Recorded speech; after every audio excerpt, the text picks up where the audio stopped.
Selamat pagi Ibu dan teman-teman, kami dari kelompok 11 akan mempresentasikan bab 10 mengenai analisis kredit. Kelompok kami beranggotakan saya sendiri, Teresia Rahista Ningrum, NIM 18142, Fransina Furak Junior, NIM 18171, Margareta Kusuma Ningrum, NIM 17154, Teresia Eka Risti Nugroho Saputri, NIM 17166, kemudian Clara Devi Maharani, NIM 17176. Bagian 1, likuiditas. Bagian pertama, saya akan menjelaskan mengenai likuiditas dan modal kerja. Likuiditas atau liquidity adalah kemampuan untuk mengubah aset menjadi kas atau untuk mendapatkan uang tunai sehingga memenuhi kewajiban jangka pendek.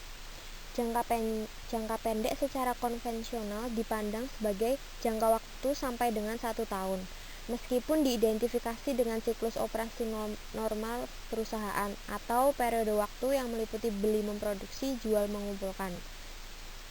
Kemudian pentingnya likuiditas terbaik dilihat dengan mempertimbangkan dampak yang berasal dari ketidakmampuan perusahaan untuk memenuhi kewajiban jangka pendek. Likuiditas adalah masalah derajat.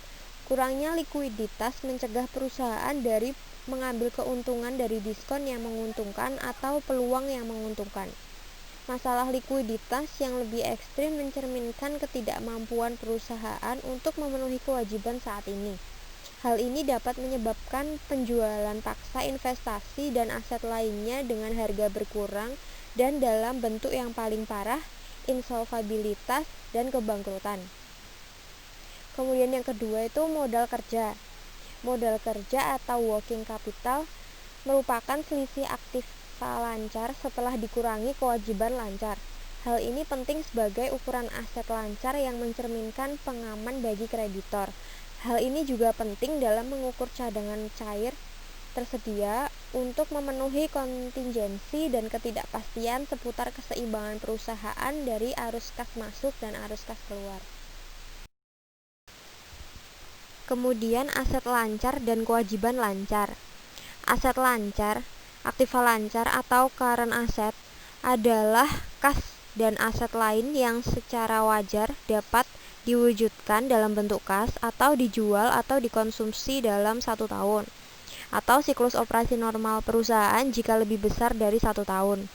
Akun-akun neraca biasanya dimasukkan sebagai aset lancar dengan uang tunai, surat berharga yang jatuh tempo dalam tahun fiskal berikutnya, piutang, persediaan, dan biaya dibayar di muka. Kemudian kewajiban lancar atau current liability adalah kewajiban yang diharapkan puas dalam waktu yang relatif singkat, biasanya 1 tahun. Kewajiban lancar biasanya meliputi hutang wesel bayar, hutang bank jangka pendek, hutang pajak, biaya masih harus dibayar, dan bagian lancar utang jangka panjang. Analisis harus menilai apakah semua kewajiban lancar dengan cukup tinggi.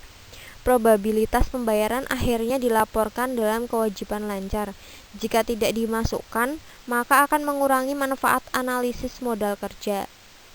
Kemudian di sini ada 3 masalah umum yang harus diperhatikan, antara lain yang pertama, kewajiban kontingensi terkait dengan jaminan pinjaman. Kita perlu menilai kemungkinan dari terwujudnya kontingensi ini ketika kita menghitung modal kerja. Kemudian yang kedua, pembayaran sewa minimum masa perjanjian sewa operasi yang tidak dapat dibatalkan. Kemudian yang ketiga, kontrak pembangunan atau akuisisi aset jangka panjang sering mewajibkan untuk pembayaran berkelanjutan dalam jumlah besar. Kewajiban ini untuk pembayaran dilaporkan dalam catatan kaki sebagai komitmen dan bukan sebagai kewajiban di neraca. Ketika menghitung modal kerja, analisis harusnya menyertakan komitmen ini. Kemudian, ukuran likuiditas modal kerja. Perjanjian kredit dan obligasi sering mengandung ketentuan untuk pemeliharaan tingkat modal kerja minimum. Analisis keuangan menilai besarnya modal kerja untuk keputusan investasi dan rekomendasi. Instansi pemerintah menghitung agregat modal perusahaan bekerja untuk tindakan peraturan dan kebijakan, dan diterbitkan laporan keuangan membedakan antara aset dan lancar dan tidak lancar, kewajiban dalam menanggapi ini, dan kebutuhan pengguna lainnya. Namun, jumlah modal kerja adalah lebih relevan untuk keputusan pengguna bila terkait variabel keuangan utama lainnya, seperti penjualan atau total aset. Ini adalah nilai yang terbatas untuk langsung tujuannya perbandingan dan untuk menilai kecukupan modal kerja. Ini terlihat dalam ilustrasi 10.1 yang bisa dilihat dalam slide berikut. Di sini ada dua perusahaan berikut memiliki jumlah modal kerja yang sama, namun dengan melakukan perbandingan secara cepat atas hubungan aset lancar dengan kewajiban lancar, diindikasikan bahwa posisi modal kerja PTA lebih unggul daripada PTB. Jadi aset lancarnya PTA ini $300.000, sedangkan PTB ini $1.200.000. Kemudian kewajiban lancarnya PTA itu $100.000. Kemudian PTB 1 juta. Nah, modal kerjanya PTA ini $200.000 dan modal kerjanya PTB itu juga sama $200.000. Yang selanjutnya ini ukuran likuiditas dengan rasio lancar. Nah, ilustrasi sebelumnya ini menyoroti kebutuhan untuk mempertimbangkan modal kerja relatif. Selisih modal kerja sebesar $200.000 itu kelebihan modal kerja yang menghasilkan kesimpulan yang berbeda untuk sebuah perusahaan dengan $300.000 aktiva lancar dari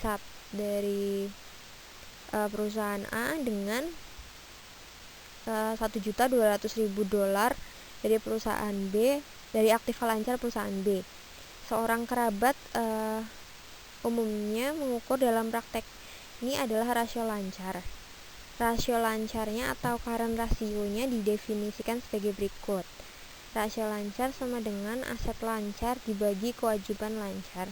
Dalam ilustrasi 10.1 ini, rasio lancarnya adalah 3:1 untuk PTA, yaitu $300.000 dibagi $100.000. Kemudian untuk PTB adalah 1,2:1, yaitu $1.200.000 dibagi dengan $1 juta. Nah, rasio ini menunjukkan gambar yang berbeda antara PTA dan PTB. Kemampuan rasio lancar untuk membedakan antara perusahaan atas dasar likuiditas membantu luasnya penggunaan rasio tersebut. Selanjutnya masih dalam ukuran likuiditas dengan rasio lancar atau current ratio. Yang bisa mengetahui relevansi rasio lancar. Alasan untuk digunakan rasio lancar secara luas sebagai ukuran likuiditas menyangkut kemampuan untuk mengatur yang pertama, kemampuan memenuhi kewajiban lancar. Semakin tinggi jumlah kelipatan dari aktiva lancar terhadap kewajiban lancar, maka keyakinan yang lebih besar yang kita miliki bahwa kewajiban lancar akan dibayar. Kemudian yang kedua itu penyangga terhadap kerugian. Semakin besar penyangga, semakin rendah resiko. Rasio lancar menunjukkan tingkat keamanan tersedia untuk menutup dalam penurunan aktiva lancar non-kas pada saat aset tersebut akan dilepas atau dilikuidasi. Kemudian yang ketiga tuh cadangan dana lancar. Rasio lancar relevan sebagai ukuran tingkat keamanan terhadap ketidakpastian dan kejutan untuk arus kas perusahaan, seperti pemogokan dan kerugian luar biasa dapat membahayakan arus kas secara sementara dan tidak terduga. Kemudian keterbatasan rasio lancar. Langkah pertama dalam evaluasi kritis rasio lancar sebagai alat untuk analisis solvabilitas jangka pendek dan jangka panjang adalah memeriksa pembilang dan penyebut. Jika likuiditas sebagai kemampuan untuk memenuhi arus kas dengan arus kas yang memadai, termasuk penyisihan penurunan tak terduga dalam arus masuk atau peningkatan arus keluar, maka wajar bagi kita untuk bertanya, apakah rasio lancar mencangkup faktor-faktor penting dari likuiditas? Secara khusus, apakah rasio lancar ini yang pertama mengukur dan memprediksi pola arus kas masa depan dan keluar? Dan yang kedua, apakah mengukur kecukupan arus kas masa depan untuk arus keluar? Jawaban atas kedua pertanyaan ini umumnya tidak. Rasio lancar adalah ukuran statis sumber daya yang tersedia pada suatu titik pada waktunya untuk memenuhi kewajiban saat ini. Cadangan saat ini sumber daya kas tidak memiliki hubungan logis atau kausal untuk arus kas masa depan. Namun arus kas masa depan adalah indikator terbesar dari likuiditas. Arus kas ini tergantung pada faktor-faktor dikeluarkan dari rasio, termasuk penjualan, pengeluaran kas, keuntungan, dan perubahan kondisi bisnis. Untuk memperjelas keterbatasan ini, kita perlu mengkaji lebih erat masing-masing komponen rasio lancar. Kemudian yang ketiga itu pembilang dari rasio lancar. Kami membahas setiap komponen aktiva lancar dan implikasinya untuk analisis yang menggunakan rasio lancar. Yang pertama itu kas dan setara kas. Kas yang dimiliki oleh sebuah perusahaan yang dikelola dengan baik, terutama dari cadangan pencegahan yang dimaksudkan untuk menjaga terhadap ketidakseimbangan kas jangka pendek. Sebagai contoh, penjualan dapat menurun lebih cepat daripada pengeluaran kas untuk pembelian dan biaya dalam penurunan bisnis yang membutuhkan ketersediaan kelebihan uang tunai. Kemudian yang kedua, surat berharga yang diperjualbelikan. Kas yang melebihi cadangan pencegahan sering dihabiskan untuk investasi sekuritas dengan return melebihi dibandingkan setara kas. Investasi ini cukup dianggap tersedia untuk melunasi kewajiban lancar. Kemudian yang ketiga, piutang usaha. Faktor penentu utama piutang adalah penjualan. Itu hubungan piutang dengan penjualan diatur oleh kebijakan kredit dan penagihan metode. Perubahan piutang sesuai dengan perubahan dalam penjualan, meski tidak harus selalu proporsional. Kemudian yang keempat itu persediaan seperti piutang. Penentu utama persediaan adalah penjualan atau taksiran penjualan, bukan tingkat kewajiban lancar. Karena penjualan adalah fungsi permintaan dan penawaran. Metode manajemen persediaan atau seperti pesanan ekonomis kuantitas, tingkat persediaan pengaman, dan penyusun ulang poin. Mempertahankan kenaikan persediaan bervariasi tidak sebanding dengan permintaan, tetapi dengan jumlah yang lebih kecil. Kemudian yang kelima ini beban dibayar di muka. Beban dibayar di muka adalah pengeluaran untuk manfaat masa depan. Karena manfaat ini biasanya diterima dalam waktu 1 tahun, siklus operasi perusahaan. Mereka tidak mengubah pengeluaran dana lancar. Kemudian yang keempat ini penyebut rasio lancar. Kewajiban lancar adalah fokus dari rasio lancar.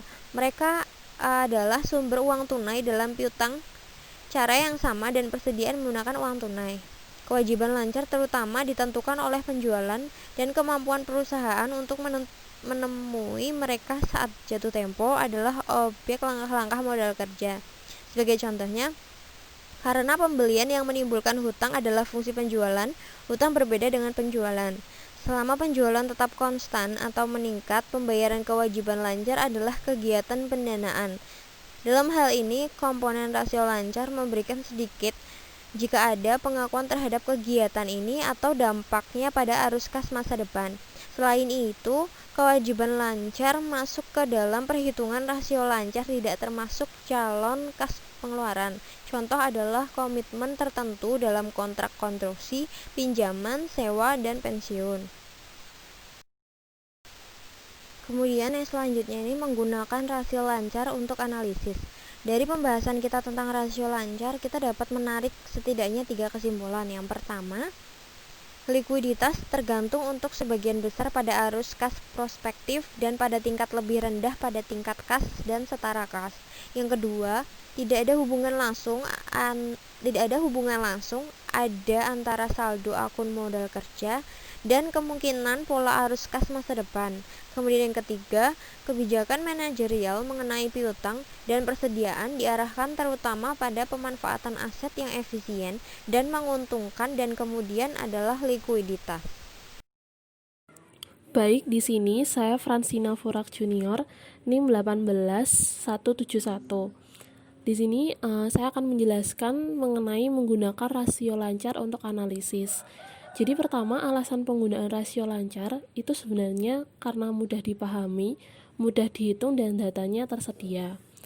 Lalu pada bagian ini akan diuraikan beberapa aplikasi relevan rasio lancar dalam praktik. Pertama itu analisis komparatif. Pada analisis ini perubahan rasionya tidak selalu menunjukkan perubahan pada likuiditas atau kinerja operasi. Misalnya, selama resesi, suatu perusahaan mungkin terus membayar kewajiban lancar, sementara persediaan dan piutangnya itu menumpuk sehingga menghasilkan peningkatan rasio lancar. Sebaliknya, pada periode yang menguntungkan, kenaikan utang pajak dapat menurunkan rasio lancar. Pengembangan perusahaan yang seringkali mengiringi keberhasilan operasi akan menimbulkan persyaratan modal kerja yang lebih besar. Yang kedua, itu manajemen rasio. Jadi, analisis itu harus memperhatikan manajemen rasio lancar atau dikenal pula dengan istilah window dressing, atau dalam hal ini mempercantik laporan keuangan. Jadi mendekati akhir periode itu, manajemen itu biasanya mempercepat penagihan utang, mengurangi persediaan di bawah tingkat normal, dan menunda pembelian normal. Kemudian, arus masuk dari aktivitas ini digunakan untuk membayar kewajiban lancar. Dampak aktivitas ini untuk meningkatkan rasio lancar. Yang ketiga itu analisis aturan umum.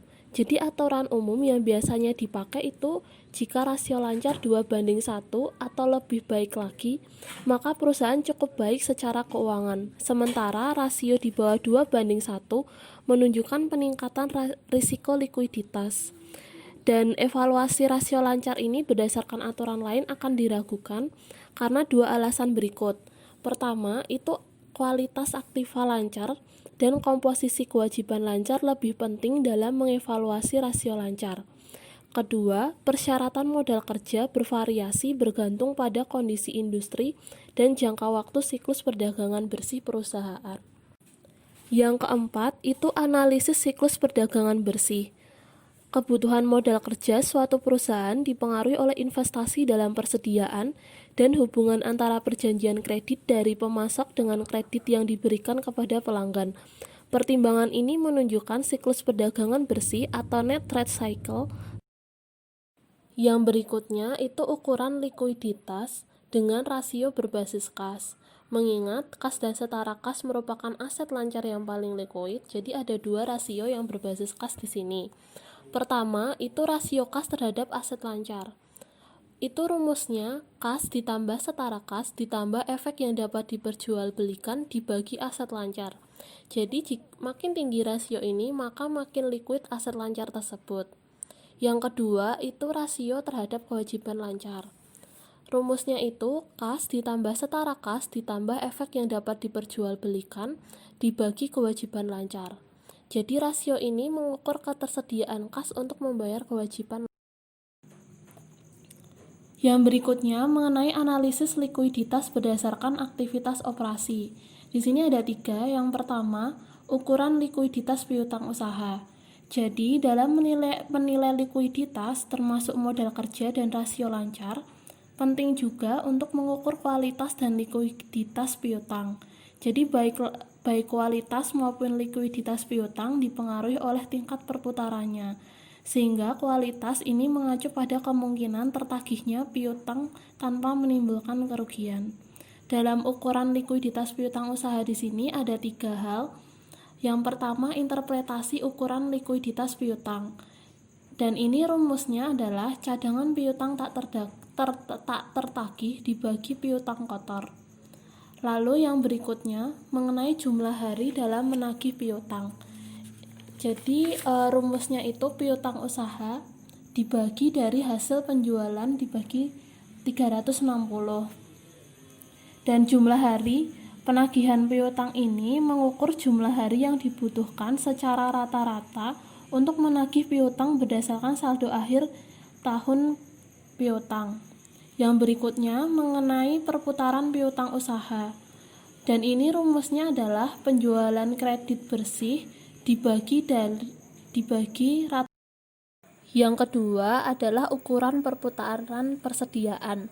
Jadi persediaan itu seringkali merupakan bagian aset lancar yang cukup besar. Mengingat karena persediaan ini seringkali tidak berhubungan dengan kebutuhan perusahaan untuk mempertahankan kecukupan dana yang likuid. Dan persediaan ini sebenarnya adalah investasi yang dibuat untuk memperoleh pengembalian melalui penjualan kepada pelanggan. Dalam ukuran perputaran persediaan ini ada 3 hal yang perlu diperhatikan. Pertama, itu perputaran persediaan. Jadi, rumusnya itu harga pokok penjualan dibagi rata-rata persediaan. Rasio perputaran persediaan ini sebenarnya mengukur kecepatan rata-rata persediaan bergerak keluar masuk perusahaan. Yang kedua, itu jumlah hari penjualan dalam persediaan. Rumusnya itu persediaan dibagi hasil dari pembagian HPP dengan 360.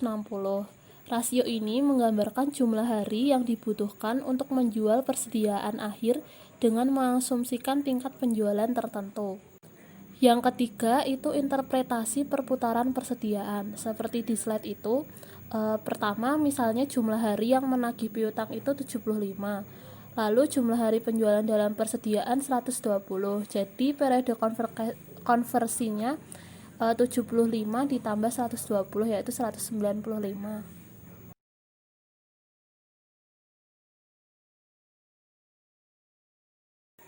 Yang ketiga, likuiditas kewajiban lancar. Jadi kenapa pentingnya likuiditas kewajiban lancar untuk perhitungan modal kerja dan rasio lancar? Itu ada 2 alasan. Pertama, kewajiban lancar digunakan untuk menentukan apakah selisih aset lancar dengan kewajiban lancar dapat mencukupi margin keamanan atau margin of safety. Yang kedua, itu kewajiban lancar dikurangi dari aset lancar untuk menghitung modal kerja. Dalam likuiditas kewajiban lancar ini ada 2 hal yang perlu diperhatikan. Pertama, itu kualitas kewajiban lancar. Jadi kualitas kewajiban lancar ini harus dinilai berdasarkan sejauh apa pelunasannya mendesak untuk dilakukan. Yang kedua, itu jumlah hari untuk membayar utang usaha. Jadi jumlah hari rata-rata utang belum dibayar memberikan indikasi waktu rata-rata yang dibutuhkan perusahaan untuk membayar kewajiban kepada pemasoknya. Jadi, makin lama periode pembayaran, maka makin besar modal pemasok yang digunakan.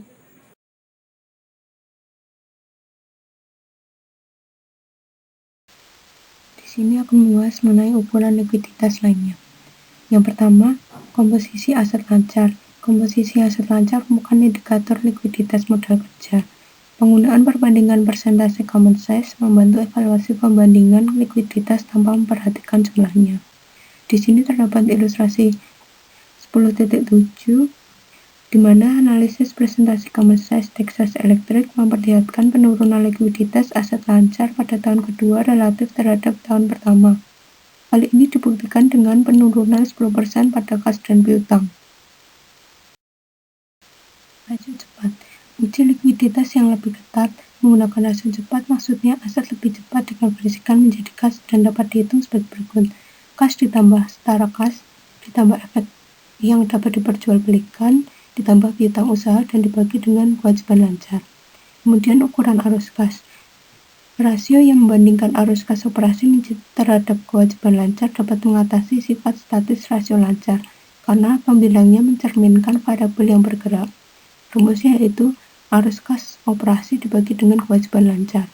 Kemudian fleksibilitas keuangan, yaitu artinya kemampuan suatu perusahaan untuk mengambil langkah guna mengatasi interupsi yang tidak diharapkan pada arus dana.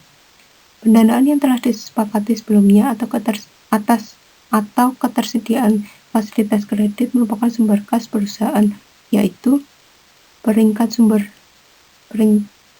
surat berharga, obligasi, dan saham preferen, pembatasan penjualan asetnya, sejauh apa diskresi beban, dan kemampuan untuk merespon perubahan lingkungan yang cepat. Kemudian yang terakhir, diskusi dan analisis manajemen. Sesuai pembahasan bab 1, SEC mensyaratkan perusahaan untuk memasukkan diskusi dan analisis manajemen mengenai kondisi dan hasil operasi perusahaan dalam laporan tahunannya. Bagian kondisi keuangan mensyaratkan pembahasan mengenai likuiditas, mencakup tren yang telah diketahui, permintaan, komitmen, atau ketidakpastian yang mungkin dapat mengganggu kemampuan perusahaan untuk menghasilkan kas yang cukup. Analisis bagaimana jika, yaitu teknik yang berguna untuk melihat dampak perubahan kondisi atau kebijakan terhadap sumber daya suatu perusahaan. Di sini terdapat ilustrasi mengenai data keuangan terpilih Consolidated Technologies pada tanggal 31 Desember. Di di mana Consolidated Technologies mengantisipasi pertumbuhan penjualan sebesar 10% pada tahun kedua. Semua pos pendapatan dan beban diharapkan naik sebesar 10%, kecuali penyusutan yang tetap sama. Seluruh beban dibayar tunai saat terjadinya dan persediaan akhir tahun kedua ditaksir sebesar $150.000. Bagian 2, struktur modal dan solvabilitas. Dasar solvabilitas memiliki beberapa elemen kunci, salah satunya analisis struktur modal.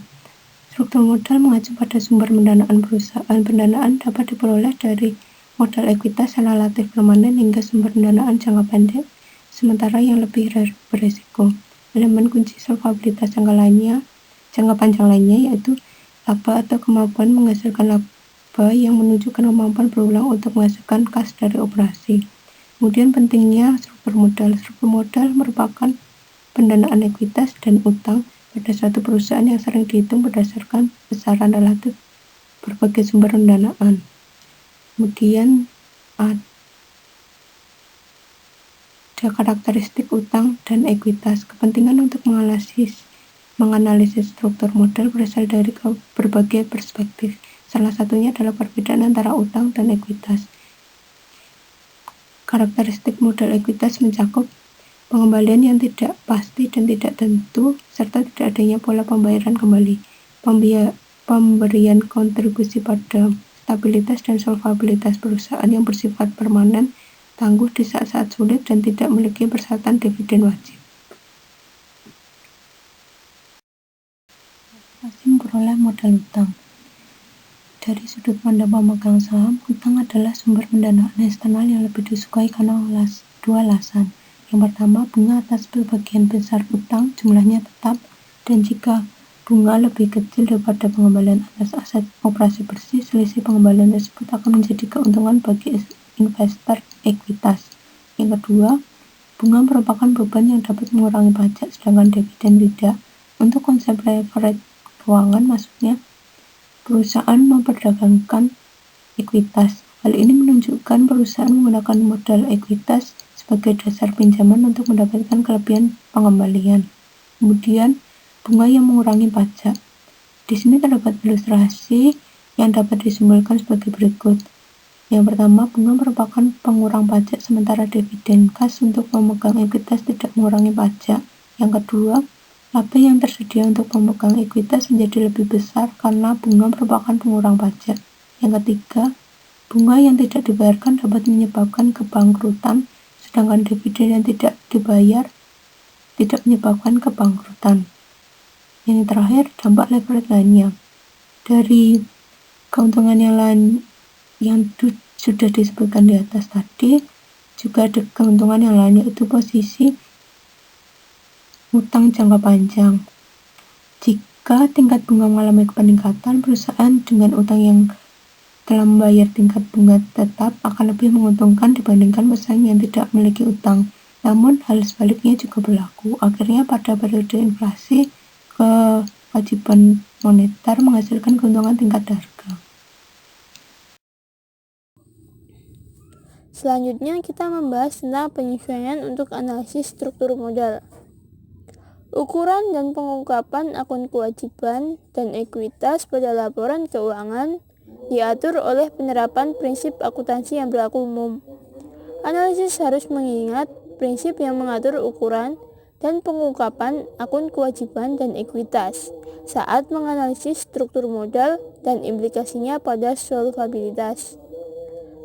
Di dalamnya terdapat penyesuaian pada nilai buku kewajiban. Yang pertama ada pajak penghasilan tangguhan. Pajak sebagai utang atau ekuitas tergantung pada sifat tangguhan, pengalaman akun di masa lalu, dan kemungkinan pembalikan di masa depan. Yang kedua ada sewa guna usaha operasi. Saat ini, praktik akuntansi mewajibkan sebagian besar pendanaan sewa guna usaha jangka panjang yang tidak dapat dibatalkan disajikan sebagai utang. Yang ketiga ada pendanaan di luar neraca. Beberapa manajer menyatakan utangnya terlalu rendah. Beberapa cara untuk melakukan hal ini seperti melakukan perjanjian pendanaan di luar neraca, menggunakan entitas yang bertujuan khusus dan investasi metode ekuitas. Yang keempat, ada kewajiban kontingent. Umumnya, cadangan yang menimbulkan beban terhadap laba juga dianggap sebagai kewajiban.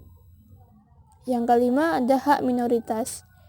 Akun ini bukan kewajiban seperti utang karena tidak ada kewajiban untuk membayar dividen dan pembayaran kembali pokok.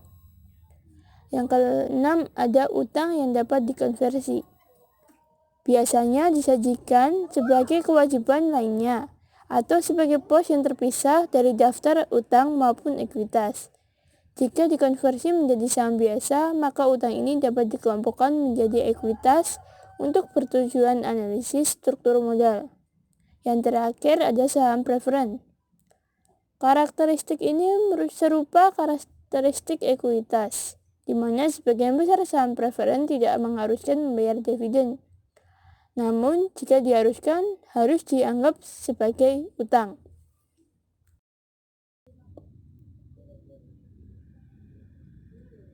Selanjutnya, ada komposisi struktur modal dan solvabilitas. Risiko fundamental struktur modal dengan utang adalah risiko tidak cukupnya kas pada saat-saat sulit. Di dalam komposisi struktur modal dan solvabilitas terdapat satu laporan ukuran sama dalam analisis solvabilitas.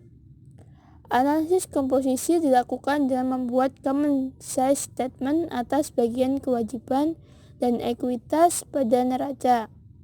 Yang kedua, ada ukuran struktur modal untuk analisis solvabilitas. Rasio struktur modal merupakan alat analisis solvabilitas, yang dimana beberapa rasio umum yang digunakan adalah sebagai berikut. Yang pertama, ada total utang terhadap total modal, atau rasio total utang.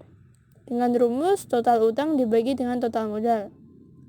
Total utang sendiri adalah kewajiban lancar ditambah dengan utang jangka panjang ditambah dengan kewajiban lainnya. Sedangkan total modal merupakan total ekuitas pemegang saham. Lalu yang kedua ada total utang terhadap modal ekuitas, yaitu dengan rumus total utang dibagi dengan total ekuitas pemegang saham. Yang ketiga ada utang jangka panjang terhadap modal ekuitas. Dengan rumus, utang jangka panjang dibagi dengan ekuitas pemegang saham. Rasio yang melebihi 1:1 menunjukkan pendanaan utang jangka panjang yang lebih besar dibandingkan dengan modal ekuitasnya. Dan yang terakhir ada utang jangka pendek terhadap total utang. Hal ini merupakan indikator ketergantungan perusahaan terhadap pendanaan jangka pendek yang biasanya terpengaruh oleh perubahan tingkat bunga. Yang ketiga ada interpretasi ukuran struktur modal. Analisis common size dan rasio struktur modal umumnya mengukur risiko struktur modal perusahaan. Semakin tinggi proporsi utang, semakin besar beban bunga tetap dan pembayaran kembali utang. Maka semakin besar pula kemungkinan gagal bayar pada periode penurunan laba atau pada masa sulit. Sehingga ukuran struktur modal digunakan sebagai alat penyaringnya. Yang keempat adalah ukuran solvabilitas berdasarkan aset. Terdapat komposisi aset dalam analisis solvabilitas. Aset yang digunakan suatu perusahaan dalam aktivitas operasinya hingga tingkat tertentu akan menentukan sumber pendanaan. Aset tetap dan aset jangka panjang lainnya biasanya tidak didanai oleh pinjaman jangka pendek. Aset jangka panjang ini biasanya didanai dengan modal ekuitas. Komposisi aset dan analisis solvabilitas digunakan sebagai alat penting dalam menilai risiko yang dihadapi oleh struktur modal suatu perusahaan.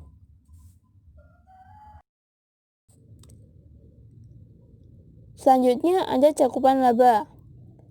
Salah satu keterbatasan ukuran struktur modal adalah ketidakmampuannya untuk melihat ketersediaan arus kas dalam melunasi utang perusahaan. Saat utang dilunasi, ukuran struktur modal biasanya membaik. Sementara itu, kas tahunan untuk membayar bunga tidak berubah maupun meningkat. Hal ini menunjukkan bahwa pentingnya peranan cakupan laba perusahaan sebagai sumber pembayaran bunga dan pokok pinjaman. Dalam cakupan laba terdapat hubungan laba dengan beban tetap. Hubungan antara laba dengan beban tetap merupakan bagian dari analisis cakupan laba,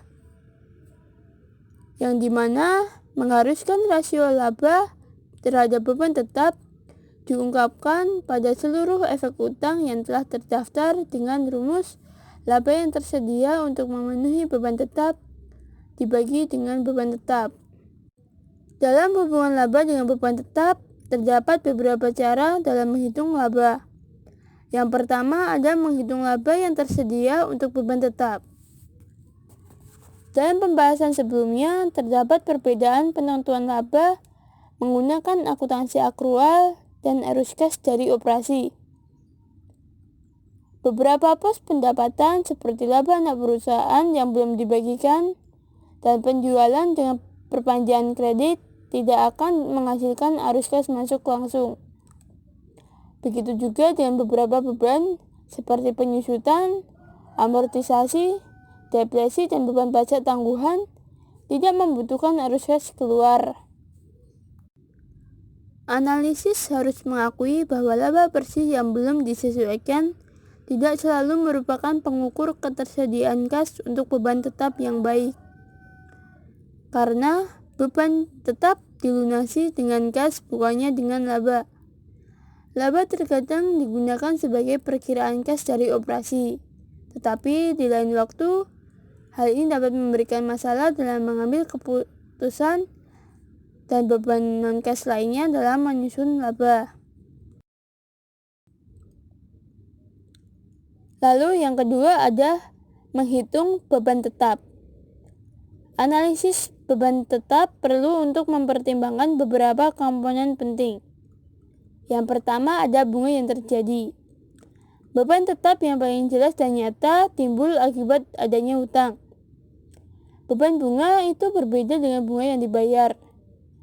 Perbedaannya karena perubahan utang bunga, kapitalisasi bunga yang disajikan bersih, dan amortisasi diskon dan premium.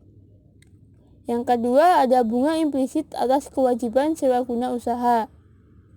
Saat sewa dikapitalisasi, bunga pembayaran sewa dimasukkan dalam beban bunga pada laporan laba rugi, meskipun sebagian besar saldo biasanya dianggap sebagai pelunasan kewajiban pokok. Yang ketiga ada persyaratan dividen saham preferen anak perusahaan dengan kepemilikan mayoritas. Hal ini dianggap sebagai beban dikarenakan memiliki prioritas di atas distribusi laba untuk perusahaan induk. Di dalamnya terdapat rumus persyaratan dividen saham preferen dibagi dengan 1 dikurangi tarif pajak.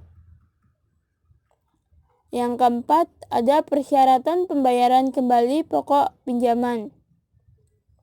Pembayaran kembali pokok pinjaman dari perspektif arus kas dianggap sama sulitnya dengan pembayaran bunga. Dalam pembayaran sewa, kewajiban perusahaan untuk melunasi pokok dan bunga harus dipenuhi secara bersamaan.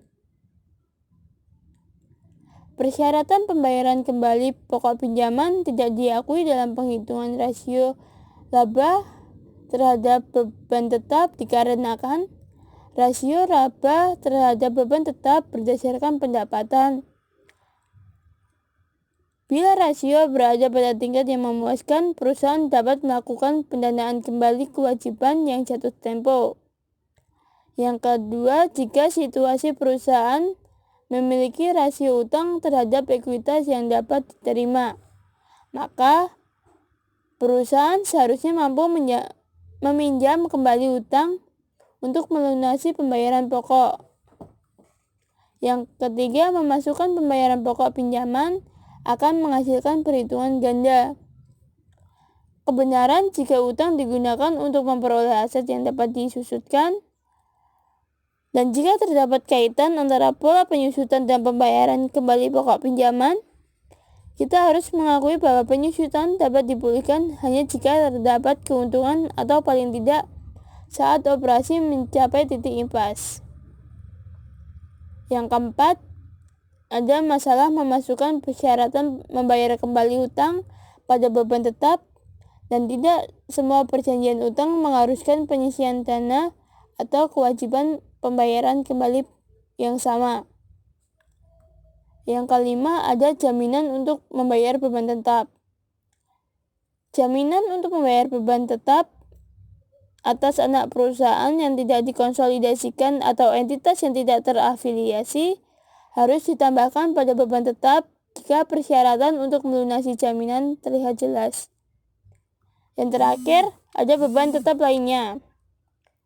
Analisis terhadap beban tetap seharusnya tidak hanya dibatasi pada pembayaran bunga dan persyaratan pembayaran kembali pokok pinjaman, tapi mencakup seluruh kewajiban pembayaran sewa jangka panjang, terutama jika sewa tersebut adalah sewa yang tidak bisa dibatalkan. Beban tambahan yang tidak langsung terkait dengan utang, tetapi dianggap komitmen jangka panjang yang bersifat tetap, adalah kontrak pembelian jangka panjang yang tidak dapat dibatalkan dan jumlahnya di atas persyaratan normal.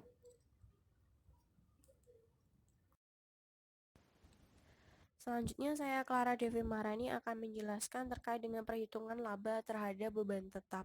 Di sini untuk rumus konvensional untuk menghitung rasio laba terhadap beban tetap yang telah diadopsi SEC adalah sebagai berikut.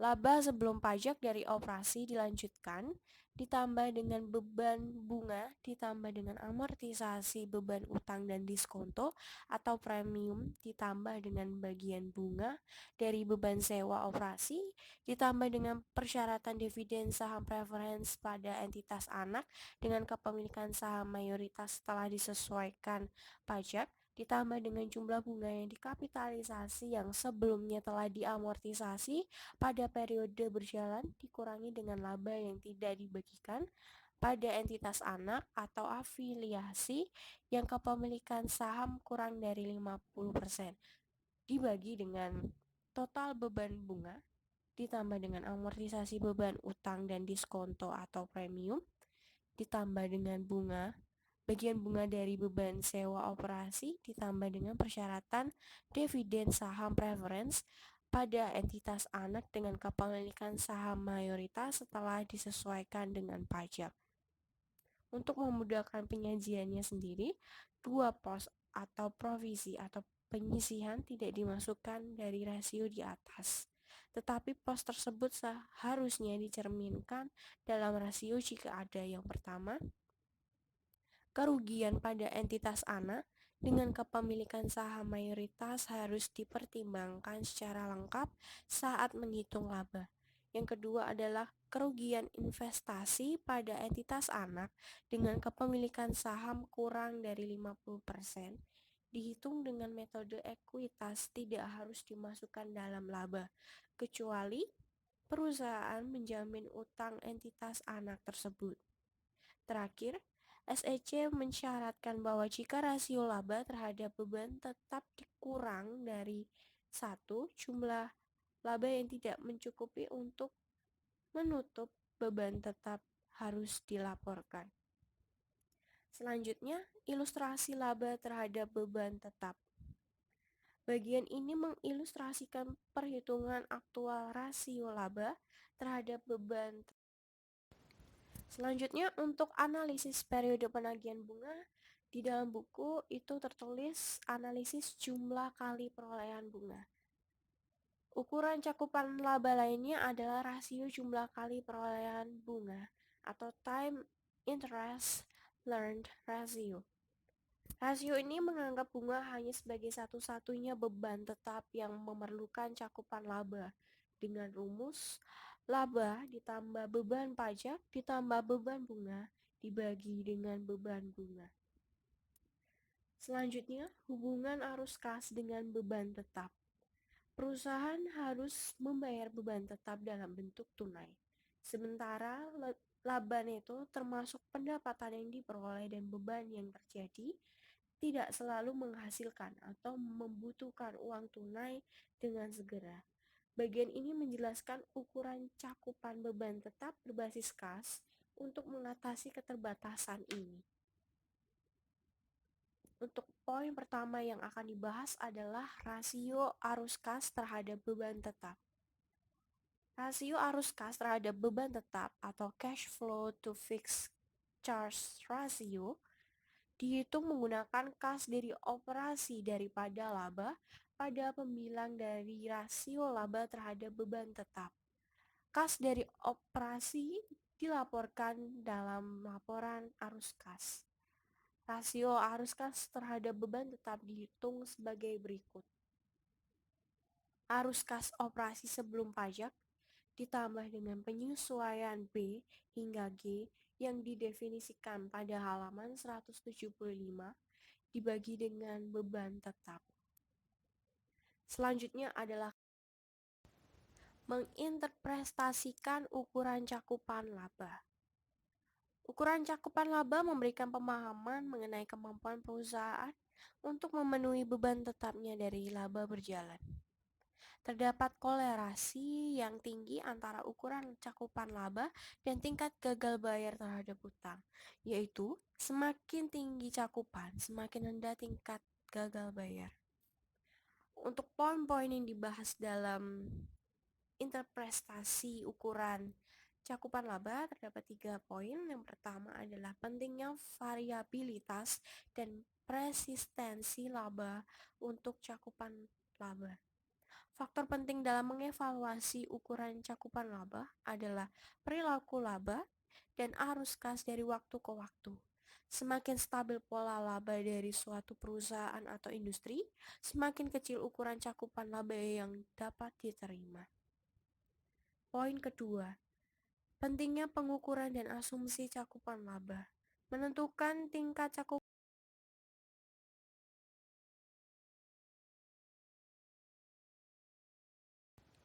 lampiran 10A peringkat utang. Di sini ada 3 poin yang akan dibahas. Yang pertama adalah peringkat kredit obligasi. Yang kedua adalah peringkat obligasi perusahaan. Dan yang terakhir adalah keterbatasan permainan peringkat. Peringkat kredit obligasi.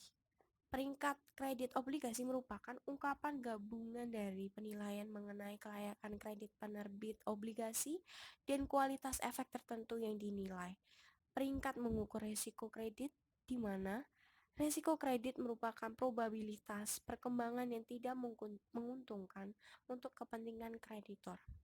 Penilaian kelayakan kredit dinyatakan dengan sejumlah simbol yang mencerminkan tingkat risiko kredit. Secara khusus ada 4 peringkat teratas dari Standard & Poor's. Yang pertama adalah AAA. Obligasi dengan peringkat AAA merupakan obligasi tingkat tinggi. Obligasi ini memiliki tingkat perlindungan tertinggi untuk pokok pinjaman dan bunga. Di pasar, obligasi ini bergerak sesuai dengan tingkat suku bunga dan memberikan keamanan maksimal. Yang kedua adalah AA. Obligasi dengan peringkat AA juga memenuhi syarat sebagai obligasi berkualitas tinggi dan sebagian besar hanya sedikit berbeda dengan obligasi AAA. Harga obligasi jenis ini juga bergerak seiring dengan pasar uang jangka panjang. Yang ketiga adalah obligasi dengan peringkat A dikategorikan sebagai tingkat menengah atas.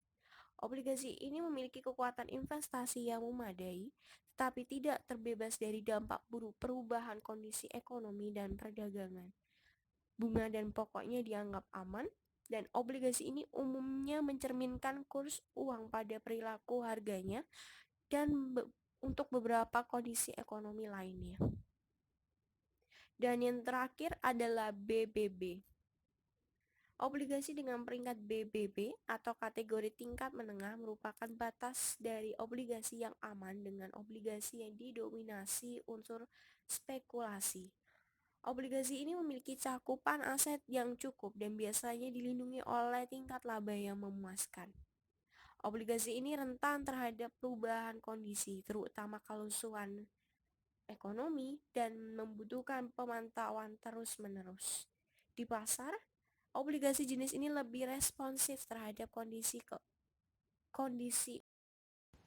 Lampiran 10B memprediksi kesulitan keuangan.